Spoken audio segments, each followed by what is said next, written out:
Soren Kierkegaard was born in Copenhagen, Denmark in 1813.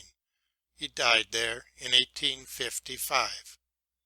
On March 13, 1847, he published Upbuilding Discourses in Various Spirits.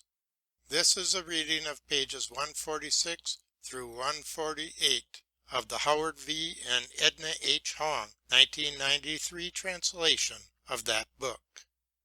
It's about willing one thing. Do you now will one thing in truth?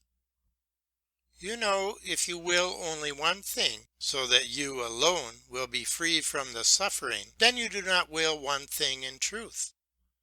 But neither do you will one thing in truth if you could make yourself so obtuse that the wish vanished, so that in the pain of the wish you no longer maintained a connection with what it is to be human in the happier sense, loving what it is to be human, loving the one who is happier.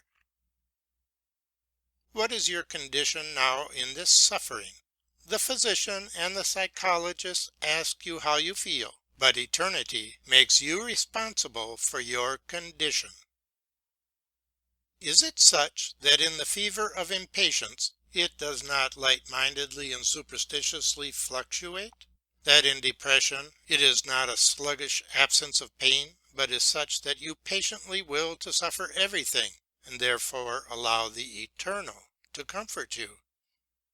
How does your condition change as time goes by? Do you perhaps begin well, but become more and more impatient? Or were you perhaps impatient in the beginning, but learned patience from what you suffered? Alas, perhaps your suffering continued unchanged over the years. And if it changed, this is of course a matter for the physician or the psychologist to describe. Alas, perhaps the unchanged sameness of your suffering seems like slow death to you. But while the physician and the psychologist and your friend know of no change to speak of, the discourse asks you whether an infinite change has taken place beneath the weight of this unchanged sameness. Not in the suffering, after all. Even if it can be changed, it can only be changed finitely. But in you, in infinite improvement in you, from better to better.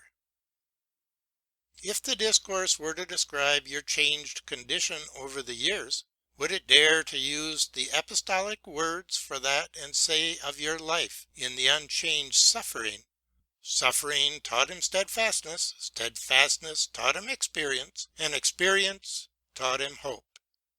Would the discourse dare to say beside your grave, he won the hope that will not put to shame, instead of despondently muttering words of thanks at your grave because you were dead?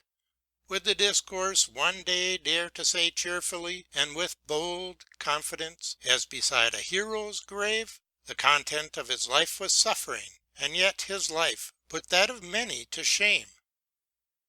In eternity there will be no question about your suffering, as little as about the king's purple, just as little. In eternity you will be asked, as a single individual, only about your faith and about your faithfulness. There will be no question at all about whether you were in charge of much or little, whether you were given many pounds to work with or were given 100 weight to bear, but only about your faith and your faithfulness. In temporality, other kinds of questions are asked. A person is asked particularly how much he is in charge of. And if it is very much, one forgets in worldly astonishment to ask about faithfulness. But if it is very little, one does not care to hear anything about it at all, neither about the burden nor about the faithfulness.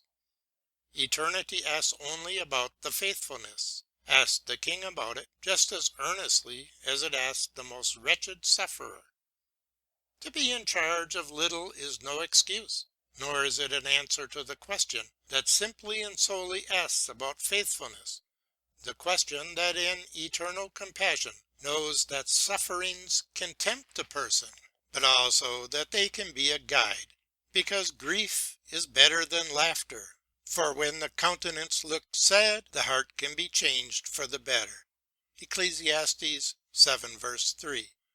And this is of course the change eternity asks about, and not about the changelessness of the suffering.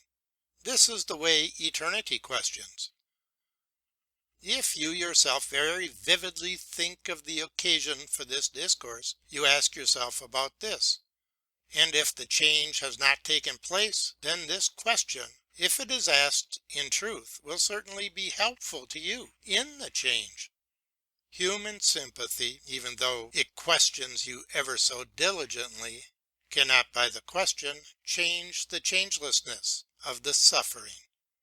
But eternity's question, if you address it to yourself in truth before God, already contains the possibility of change. But I am speaking almost as if for upbuilding.